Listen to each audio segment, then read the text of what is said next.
পৃথিবী আমাদের চাইতে বেশি ভোগ করে। একটা হাতি 250 কেজি খাবার খায় একদিন, এটা গবেষকদের কথা। 90 লিটার পানি পান করে, 90 লিটার। একটি তিমি কমপক্ষে 200 মানুষের সমপরিমাণ খাবার একবারে খায়, এক লোকবার। একটি বাঘ ন্যূনতম 20 থেকে 25 কেজি গোশত একবারে খায়, কমপক্ষে, ন্যূনতম। তাইলে তার দুনিয়া যে ভোগ করতেছে এই পরিমাণ খাদ্য খাবার, কই তার আকল তো লাগে নাই।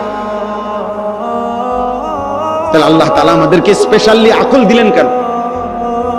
বিবেচনা বোধ দিলে কেন? আমি আপনার মধ্যে পার্থক্য করার, আমরা গরম দেখলে গরম বুঝি, ঠান্ডা দেখলে ঠান্ডা বুঝি, সুখ দেখলে হাসি, দুঃখ দেখলে কাঁদি।